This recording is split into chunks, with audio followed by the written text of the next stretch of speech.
वो पीएफ का पैसा उठाकर 50 कंपनियों के शेयर खरीदे जाएंगे। 50 कंपनियों के शेयर खरीदे जाएंगे। और आपको जानकर हैरानी होगी कि इसमें दो कंपनियां, अडानी पोर्ट और अडानी इंटरप्राइजेस, ये दो कंपनियां अडानी की हैं। और पैसा कितना लगा है आप सुनेंगे तो आपके होश उड़ जाएंगे। 1,57,000 करोड़ रुपए, 1,57,000 करोड़ रुपए इन कंपनियों का शेयर खरीदा गया है। किसके पैसे से? जो भविष्य की सुरक्षा के लिए लोग, कर्मचारी अपने भविष्य की सुरक्षा के लिए पीएफ का पैसा रखते हैं, उस पैसे से 1,57,000 करोड़ रुपए का शेयर खरीदा गया। ध्यान से जरा सोचिए कि क्या हो रहा है आपके साथ। आपका पैसा उठाकर किस तरह से पानी की तरह बहाया जा रहा है। नरेंद्र मोदी जी आपके भविष्य के साथ किस तरह से खिलवाड़ कर रहे हैं, जरा सोचिए। और पार्कों में बैठिए और चर्चा कीजिए तो थोड़ी चर्चा इस पे भी कीजिए। वो सारे अंकल आंटी जो मोदी जी का नारा जोर जोर से लगाते हैं, आपका पैसा उठाकर नरेंद्र मोदी जी ने 1,57,000 करोड़ रुपए पीएफ का पैसा, इस देश के 28 करोड़ लोगों का पैसा उठाकर 50 प्राइवेट कंपनियों के शेयर खरीदने में लगा दिए। हिंडनबर्ग की रिपोर्ट आई, सबने आगाह किया, भाई अब तो संभल जाओ, अब तो सावधान हो जाओ। हिंडनबर्ग की रिपोर्ट आ गई, बहुत बड़ा भ्रष्टाचार किया है अडानी ने। अडानी ने अपने शेयर को ओवर वैल्यू किया, अपने शेयर की कीमतें फर्जी तरीके से बढ़ाई है, बाहर से पैसा काला धन लगा के अपने शेयर के दाम बढ़ाए हैं। उनके शेयर का वास्तविक दाम क्या है पता नहीं है। कृपा करके अब अडानी के शेयर मत खरीदो। पीएफ का पैसा उनके संकट के समय में काम आता है, कम से कम ये पैसा अडानी के ग्रुप पे मत लगाइए। लेकिन बावजूद इसके वो पैसा अडानी की उन दो कंपनियों में फिर लगाया जाता है। क्या प्रेम है आपका अडानी से? आप देश के करोड़ों लोगों का पैसा क्यों उठा के अडानी के ऊपर लुटा रहे हैं? एसबीआई का पैसा उठाकर अडानी के ऊपर लुटा रहे हैं, पीएनबी का पैसा उठाकर अडानी के ऊपर लुटा रहे हैं, बैंकों का पैसा उठाकर अडानी के ऊपर लुटा रहे हैं, और अब ये पीएफ का पैसा, करोड़ों लोगों के जिंदगी से जुड़ा हुआ पीएफ का पैसा वो उठाकर अडानी के ऊपर लुटा रहे हैं। जैसा मैंने पहले भी आपको कहा था कि अडानी का महाघोटाला इतना बड़ा घोटाला है कि उस पर कई सीरीज में आपके सामने नेटफ्लिक्स का एपिसोड आएगा। इसके पहले 4 एपिसोड मैं जारी कर चुका हूं, लेकिन आज जो तथ्य आपके सामने रखने जा रहा हूं यह अत्यंत गंभीर है और देश के 28 करोड़ लोगों से जुड़ा हुआ मामला है। 28 करोड़ वो लोग जिसके भविष्य के बारे में नरेंद्र मोदी जी की सरकार ने फैसला लिया कि तुम्हारा पैसा उठाकर पूंजीपतियों को सौंप दिया जाएगा। और यह फैसला कब लिया जाता है? 2015 में लिया जाता है। क्या लिया जाता है? सरकारी विभागों में काम करने वाले कर्मचारी जिनका प्रोविडेंट फंड का पैसा कटता है, प्राइवेट कंपनियों में काम करने वाले कर्मचारी जिनका प्रोविडेंट फंड का पैसा कटता है, वो पीएफ का पैसा उठाकर 50 कंपनियों के शेयर खरीदे जाएंगे। 50 कंपनियों के शेयर खरीदे जाएंगे। और आपको जानकर हैरानी होगी कि इसमें दो कंपनियां, अडानी पोर्ट और अडानी इंटरप्राइजेस, ये दो कंपनियां अडानी की हैं। और पैसा कितना लगा है आप सुनेंगे तो आपके होश उड़ जाएंगे। 1,57,000 करोड़ रुपए, 1,57,000 करोड़ रुपए इन कंपनियों का शेयर खरीदा गया है। किसके पैसे से? जो भविष्य की सुरक्षा के लिए लोग, कर्मचारी अपने भविष्य की सुरक्षा के लिए पीएफ का पैसा रखते हैं, उस पैसे से 1,57,000 करोड़ रुपए का शेयर खरीदा गया है। करीब करीब 38,000 करोड़ रुपए का सालाना शेयर उन पैसों से खरीदा जाता है। बहुत सारे बुजुर्ग मिल जाते हैं पार्कों में नरेंद्र मोदी जी का समर्थन करने में। मैं आज सभी उन अंकल्स से कहना चाहता हूं, आंटी से कहना चाहता हूं, ध्यान से जरा सोचिए कि क्या हो रहा है आपके साथ। आपका पैसा उठाकर किस तरह से पानी की तरह बहाया जा रहा है। नरेंद्र मोदी जी आपके भविष्य के साथ किस तरह से खिलवाड़ कर रहे हैं, जरा सोचिए। और पार्कों में बैठिए और चर्चा कीजिए तो थोड़ी चर्चा इस पे भी कीजिए।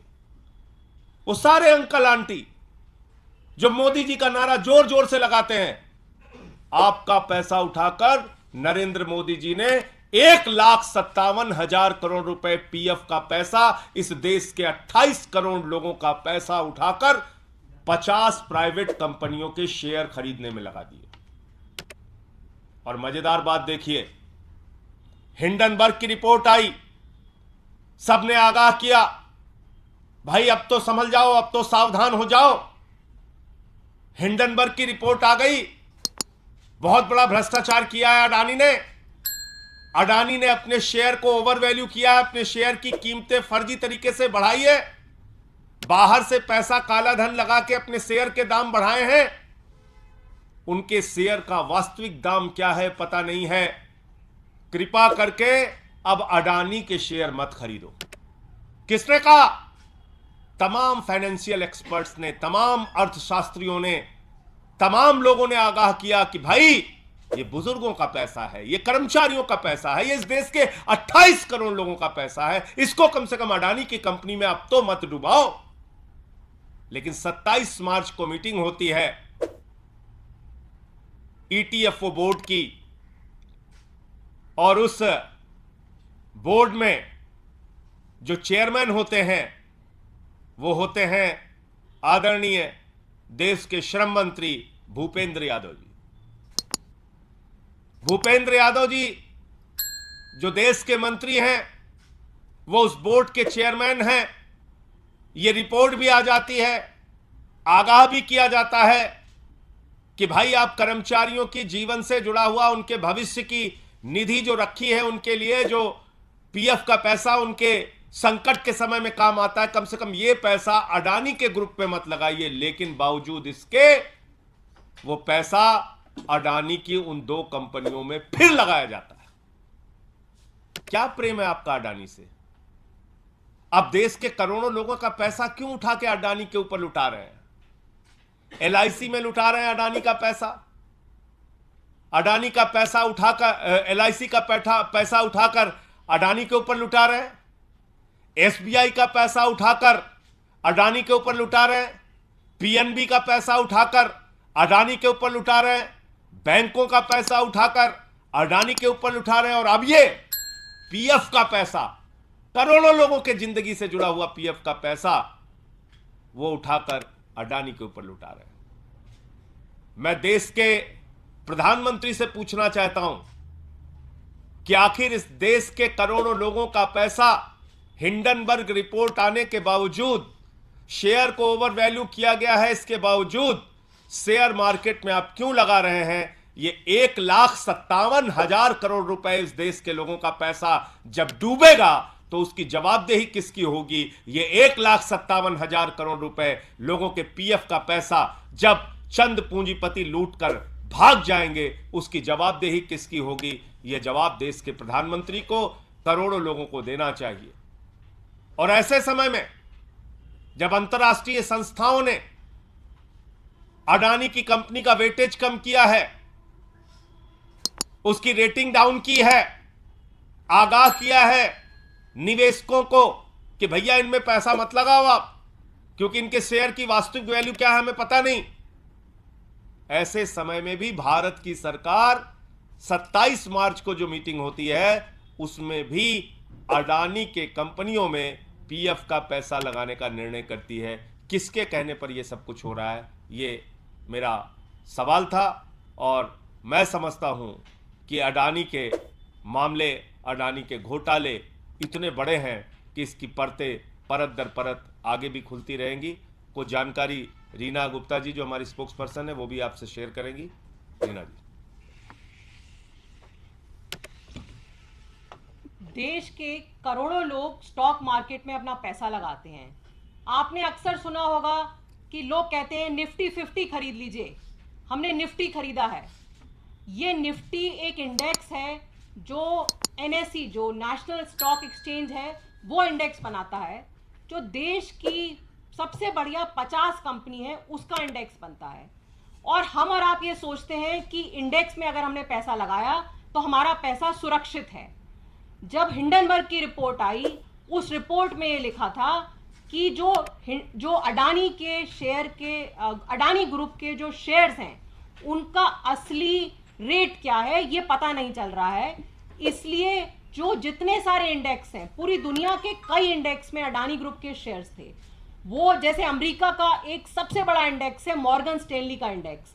मॉर्गन स्टैनली इंडेक्स ने ये निर्णय लिया कि क्योंकि अडानी ग्रुप के शेयर का असली प्राइस हमें नहीं पता चल रहा है, तो हम मॉर्गन स्टैनली के जो इंडेक्स हैं उसमें अडानी ग्रुप का वेटेज कम करेंगे।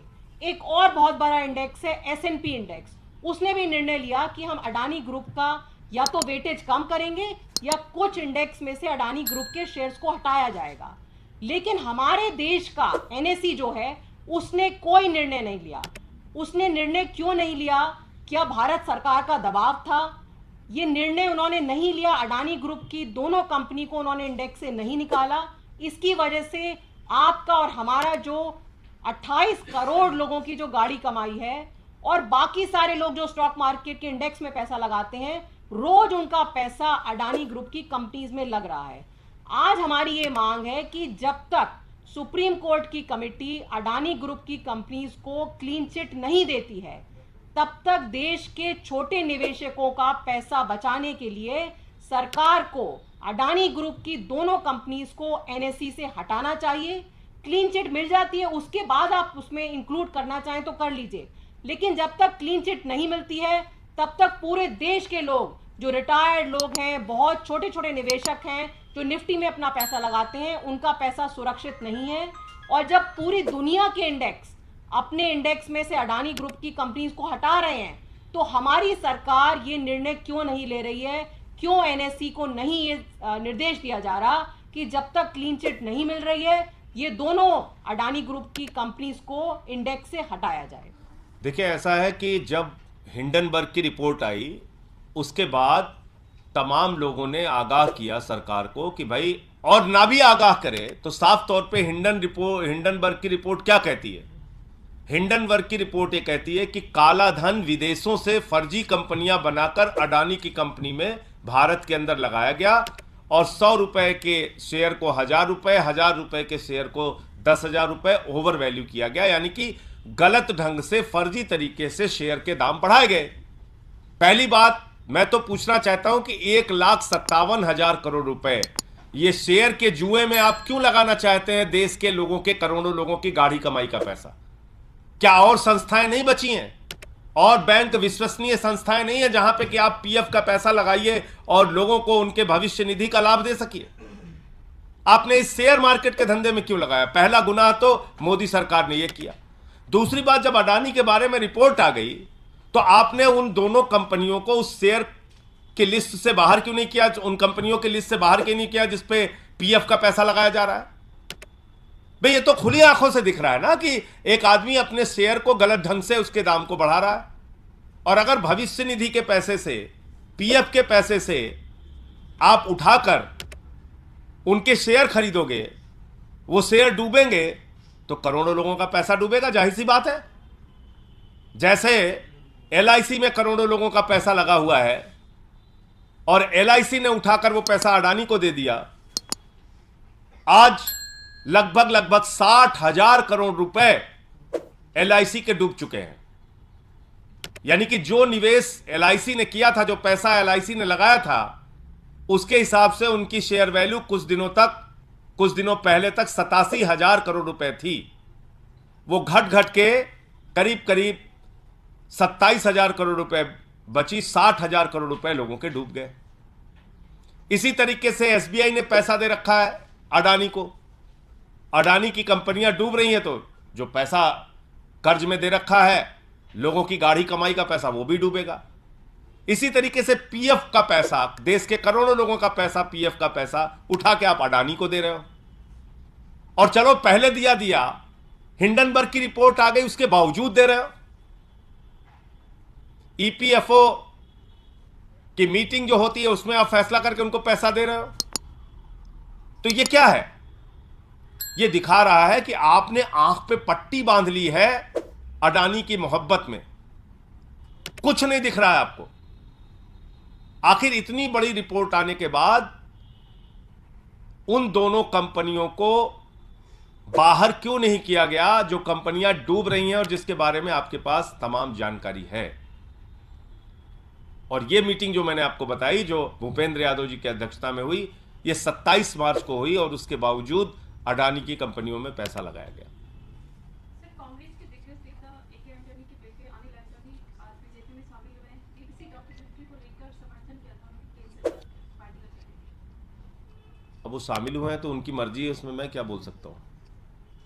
कोई किस पार्टी में जा रहा है वो उसके बारे में तो वही बता सकता है क्यों जा रहा है। संजय जी, घोटाले की बात आप कर रहे हैं मोदी सरकार पे, लेकिन आज मोदी जी ने स्थापना दिवस पे ये कहा कि हनुमान से तुलना की, हनुमान जी दुष्टों का नाश करते थे, हम भ्रष्टाचार पर कर रहे हैं। 2024 में हमारी सरकार बनेगी क्योंकि उन्होंने भ्रष्टाचार खत्म कर दिया है। देखिए, ऐसा है कि मैं फिर कह रहा हूं कि हिंदुस्तान की आज़ादी के बाद सबसे भ्रष्ट सरकार अगर आज तक कोई आई है तो प्रधानमंत्री नरेंद्र मोदी के नेतृत्व वाली ये भाजपा सरकार है। और इसने भ्रष्टाचार का केंद्रीकरण कर दिया है। मतलब इतनी बड़ी लूट कर दो कि लोगों की सोच समझ से ही बाहर हो जाए। लाखों करोड़ का घोटाला कर दो, 11 लाख करोड़ रुपए चंद पूंजीपतियों का माफ कर दिया जाता है। 3.5 लाख करोड़ रुपए चंद पूंजीपतियों का सेटलमेंट के नाम पर माफ कर दिया जाता है। एक अडानी को आकाश से लेकर पाताल तक सब कुछ सौंप दिया जाता है। एक अडानी को बैंकों से उठाकर 2.5 लाख करोड़ रुपए का कर्जा दिया जाता है। एक अडानी का 86,000 करोड़ रुपए का कर्जा माफ कर दिया जाता है। तो ये तो भ्रष्टाचार का केंद्रीकरण हो गया, सेंट्रलाइज्ड करप्शन हो गया मोदी जी के राज में। तो मोदी जी के नेतृत्व में भ्रष्टाचार केंद्रीकृत है और भ्रष्टाचार ने सारे कीर्तिमान तोड़ दिए हैं। अगर उनको कार्रवाई करना है तो सबसे पहले नरेंद्र मोदी जी को अपने ऊपर कार्रवाई करनी पड़ेगी, फिर अपने दोस्त अडानी के ऊपर कार्रवाई करनी पड़ेगी, फिर नीरव मोदी पे कार्रवाई करनी पड़ेगी, मेहुल भाई पे कार्रवाई करनी पड़ेगी, ललित मोदी पे कार्रवाई करनी पड़ेगी, नितिन संदेशरा पे कार्रवाई करनी पड़ेगी, हेमंत विश्व शर्मा पे करनी पड़ेगी, नारायण राणे पे करनी पड़ेगी, येदियुरप्पा पे करनी पड़ेगी, व्यापम वालों पे करनी पड़ेगी। बहुत लंबी सूची है। कैसी लड़ाई लड़ रहे हो आप भ्रष्टाचार से? कह रहे हैं हम भ्रष्टाचार से लड़ रहे हैं। मैंने दिखाया तो था, एक जहाज में अडानी के साथ भ्रष्टाचार से लड़ रहे थे, जहाज में घूम रहे हैं दोनों लोग। तो मैंने मोदी जी को समझाया कि मोदी जी, जहाज में झगड़ा नहीं किया जाता है। आप कैसी लड़ाई लड़ रहे हैं? यह देश इस बात को जानना चाहता है। 19 राजनीतिक पार्टियां जेपीसी की मांग कर रही थी, आप जेपीसी बनाने के लिए तैयार नहीं हो। आप कह रहे हो हम भ्रष्टाचार से लड़ रहे हैं। तो भ्रष्टाचारी जितने हैं वो सब नरेंद्र मोदी जी के इर्द गिर्द हैं। उनको पूरा संरक्षण मोदी जी का प्राप्त है और अपनी राजनीतिक सत्ता को कायम करने के लिए उन्होंने एक भ्रष्ट आर्थिक सत्ता अपनी तैयार की है अडानी के जरिए, और इसमें सारा पैसा देश के प्रधानमंत्री नरेंद्र मोदी का है। दूसरा मुद्दा, आप लोग राष्ट्रीय स्तर पे अपनी पहचान की बात करते रहे। कर्नाटक हाईकोर्ट में आम आदमी पार्टी ने अपील की है राष्ट्रीय दर्जे में देरी को लेकर। देखिए, ऐसा है कि इसमें कोई विज्ञान, कोई दिमाग लगाने की जरूरत ही नहीं थी। जब 4 राज्यों में हमको 6% से ज्यादा वोट मिल गया, और सिर्फ 6% का सवाल नहीं है, 2 राज्यों में हमारी सरकार बन गई। गुजरात में हमको 14% वोट और 5 सीट मिल गई। गोवा में हमको 6.5% और 2 सीट मिल गई। तो तीसरे दिन ही चुनाव आयोग का पत्र हमारे पास आ जाना चाहिए था कि आम आदमी पार्टी राष्ट्रीय पार्टी बन गई। इसमें तो कहीं कुछ और दिमाग लगाने की जरूरत ही नहीं थी। लेकिन क्या है कि चुनाव आयोग काम कर रहा है मोदी जी के इशारे पर। चुनाव आयोग चल रहा है भारतीय जनता पार्टी के हिसाब से। तो वहां से पूछते हैं कि भैया बताइए हमें आगे क्या करना है, तो कहते नहीं नहीं रुके रहो। मैंने खुद ऑल पार्टी मीटिंग में सवाल उठाया था, चुनाव आयोग के सामने सवाल उठाया था कि भाई जब हम राष्ट्रीय पार्टी का दर्जा पाने के लिए सारे मानकों को पूरा करते हैं तो अब किस आधार पे हमारे राष्ट्रीय पार्टी के दर्जे को रोके हुए हैं? तो उस पर जवाब देने के लिए तैयार नहीं हुए। कह लेंगे हाँ हाँ बहुत जल्दी करेंगे, जल्दी करेंगे। ये बोला था मुख्य चुनाव आयुक्त महोदय ने कि जल्दी करेंगे। अब वो जल्दी कब होगी? कर्नाटक का चुनाव आपने अनाउंस कर दिया। कर्नाटक के चुनाव में आम आदमी पार्टी को राष्ट्रीय पार्टी का दर्जा होने पर जो सुविधाएं मिलनी चाहिए वो सारी सुविधाएं मिलती, आपने नहीं दिया। इसलिए हमारी इकाई वहां पर हाईकोर्ट में गई है और निश्चित रूप से इसमें हमें राष्ट्रीय पार्टी का दर्जा मिलेगा ही मिलेगा, क्योंकि हम सारे मानक पूरे करते हैं।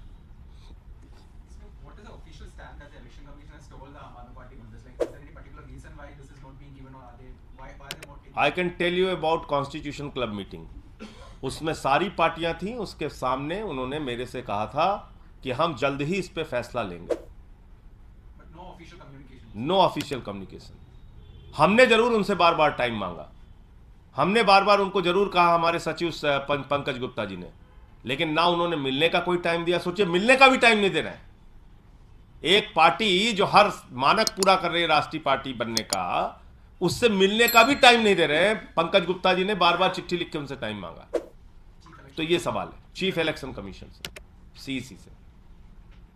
और दूसरा, आज तीसरी चार्जशीट भी ईडी की आ गई और हम लोग शुरू से कह रहे हैं कि दिल्ली के उप मुख्यमंत्री और शिक्षा मंत्री मनीष सिसोदिया के खिलाफ न कोई साक्ष्य पहले था न अब है।